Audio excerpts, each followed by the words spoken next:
My name is George Smith, and I work at a small company. It was at my brother's memorial service that I reunited with Susan, who is now my wife.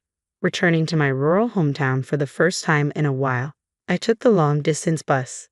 It's been a while. Have you lost some weight? Are you eating properly? Susan asked. You haven't changed a bit. What do you mean? Are you trying to say I'm beautiful as always? No, I mean you're still as straightforward as ever, I replied. Your brother has been cheeky since the first time I met him, Susan said with a smile, looking at my brother's portrait on the wall. She was his wife, making her my sister-in-law. The first time I met Susan, I was a college student home for summer break. My brother had already started working and brought her home as his fiancée. Nice to meet you. I'm Susan. I've been wanting to meet you since I've heard a lot about you from your brother, she said. Oh, well, nice to meet you too. You're George, right? I responded, noticing her straight blonde hair that reached her chin and beautiful, determined eyes. My first impression was that she was a beautiful woman. Just her presence brightened our dark living room. Though my brother was usually quiet and reserved, he was eloquent in his praise of her. Susan had grown up with a single parent, like us. She and her father supported each other, but he passed away when she was in college, leaving her alone. Well, I've always had you and Mom, she said, living alone but earning my respect. Susan handed me a sweating bottle of beer and said, Your brother just exaggerates, smiling happily. Thinking back, I realized I was already drawn to her. Even so, my older brother was a significant figure who had supported Mom and me after our father passed away, always prioritizing family over himself. I wanted to bless his marriage and congratulated him, hiding my jealousy. However, my brother was diagnosed with cancer and died despite his battle with the disease. When I heard the news, I was shocked but more worried about Susan. On my way home, I kept thinking, how should I console her? Hi, Mom, I said as she greeted me with red eyes, looking terribly depressed in her mourning clothes. Susan spoke for my mom, who was too choked up to speak. Hi, George. Thank you for coming. She smiled serenely, just like when we first met. Although I was at a loss during the entire funeral, Susan maintained the dignified demeanor appropriate for the chief mourner. At that moment, I realized how childish I still was.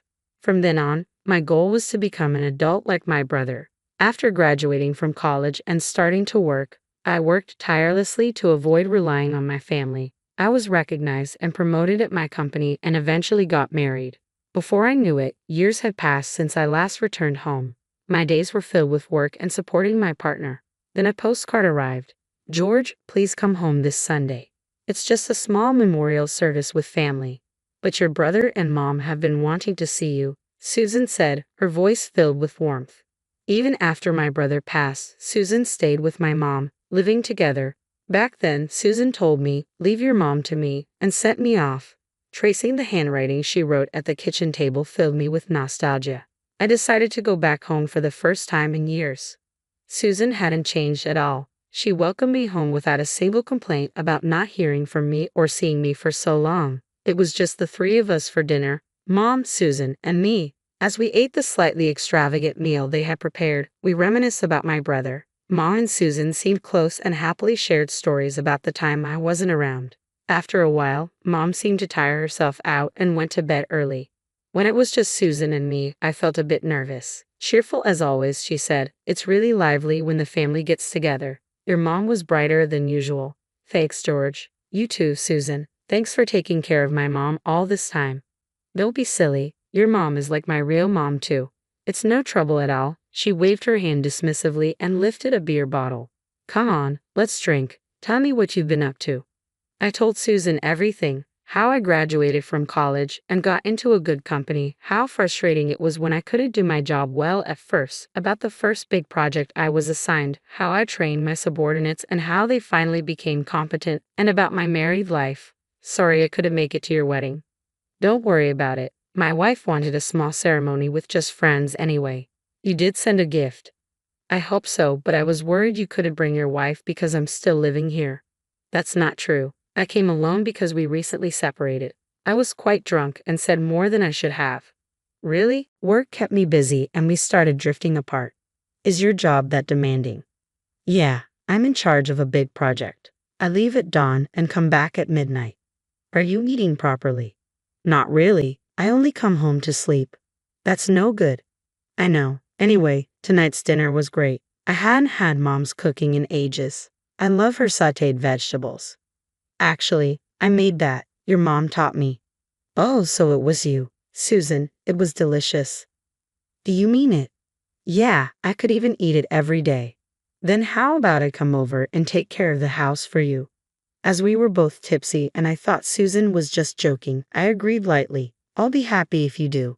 Then I returned to my apartment with a hangover. 2 days later, Susan actually showed up. I finished work early for once, thinking I'd finally tackle the pile of laundry, and came home to find her in an apron. Hi, George. What are you? How did you? I told the landlord I'm family and he let me in. Nice place. The landlord seems nice too. What about mom? She gladly sent me. She even asked me to take care of you for a while now. Got it. Dinner's ready. Hey, you know what? You can complain while eating. Come on. Even at the entrance, I could smell the delicious food, which made my stomach growl. After getting a lecture from mom on the phone, I reluctantly let Susan handle the housework. Despite my initial reluctance, her meals were amazing. Besides, having someone greet me at home was wonderful. Her tomato stew, spinach salad, and cheese pasta were superb, making me look forward to dinner after a hard day at work. With peace of mind, work went smoothly, and I even found myself with some free time. When I started coming home early, having a drink with Susan in the evenings became our routine. We spent those quiet times chatting about nothing or watching TV while enjoying the snacks she prepared. You and your brother are alike in that you both can't handle alcohol, she would tease. Susan could drink anyone under the table and still stay sober, while I'd give up and end up walking her to the apartment she rented nearby. Listen to what happened at work today. I'd start, and she would listen to my slightly drunken complaints without a hint of annoyance. Her encouraging words, "You're doing great," or "You can do it, don't worry," gave me the strength to keep going the following day. Having completely opened up to Susan, I confessed one evening, actually, the real reason I separated from my wife wasn't just because of work. Really? She asked. Yeah, I was too busy to keep promises, and when I made her mad, I couldn't apologize sincerely. I'd just say, "I'm busy, just deal with it." That means you both were immature, you and your wife. I felt a bit annoyed. Immature? Yeah, you couldn't empathize with each other because you were both too caught up in yourselves. She was right. Seeing my silence, she added with a gentle look, "But you're different now, right? You're kind enough to walk me home even when you're tipsy. You're a thoughtful and caring person." My husband was quiet too, but he was kind. He'd say, "You're strong, but you don't have to pretend when I'm around. Lean on me when you need to." From the moment I met Susan, I thought she was an adult who handled everything effortlessly, but she had her own vulnerabilities and had been living on edge without any family to rely on. Seeing that new side of her, I felt a strong desire to protect her for my brother's sake too. The following day, I worked hard to finish on time. Seeing my determination, my younger colleague seemed surprised and offered to help. "George, what's gotten into you?" "Oh, nothing. I'm curious now. I might not be very reliable, but please tell me what I can do for you." When I was a newbie and clueless, I made a huge mistake and you apologized on my behalf. Since then, I've wanted to be useful to you. I was deeply moved when my younger colleague, whom I had been looking after since he was new, said that to me. Actually, I'm going to confess my feelings today. Confess to who? To my late brother's wife, my sister-in-law. I explained about reuniting with Susan. That's complicated, but you're a mature and great guy. I'm sure it'll work out.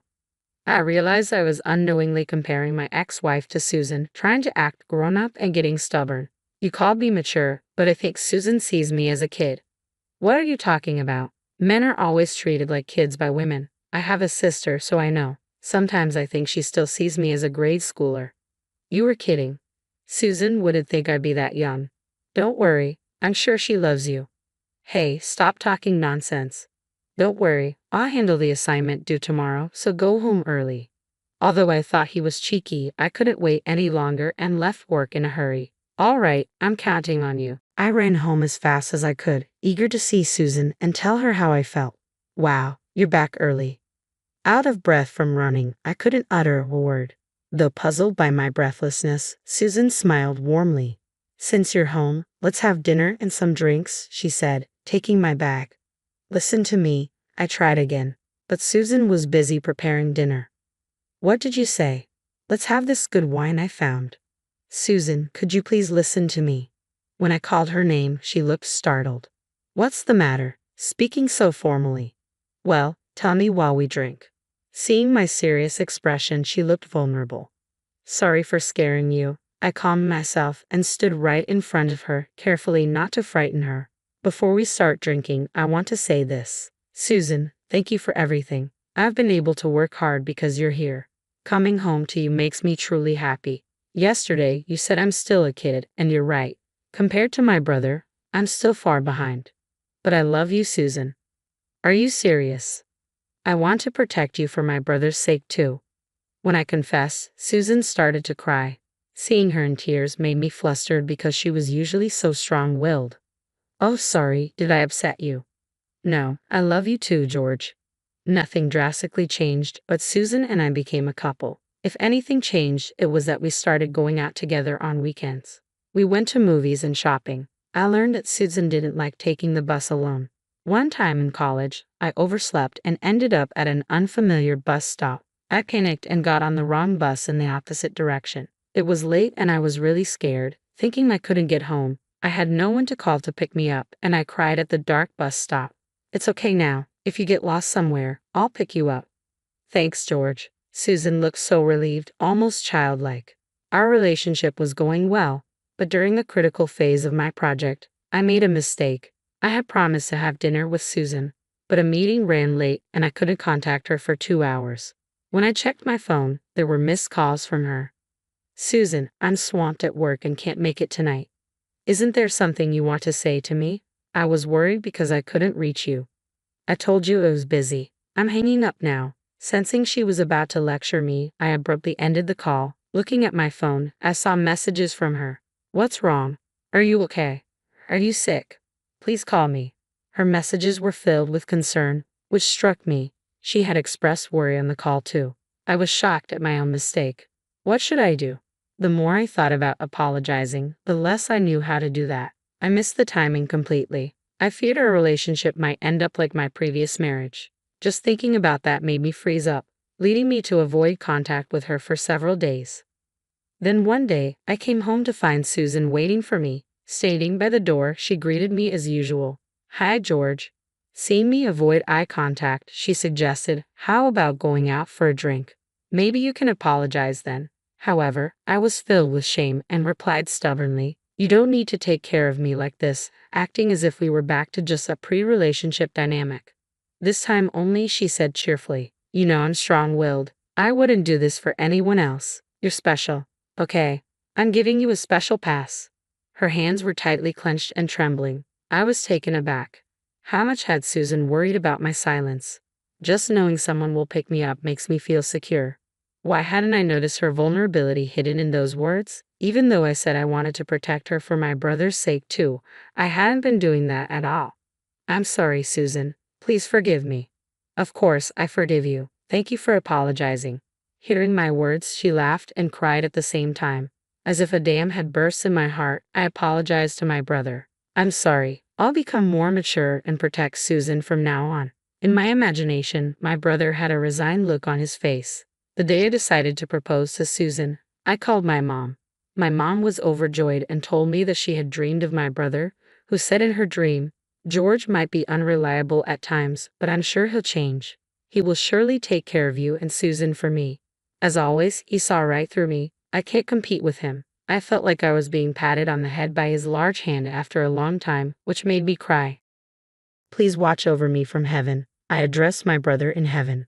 From now on, I'll walk through life with Susan. I might not be able to become like you, but I'll live my life responsibly, both at work and at home, in order to make Susan happy, the woman I love. So don't worry. After I hung up the phone, Susan asked, is your mom doing well? Yeah, she's doing great. By the way, Susan, there's something I want to ask you.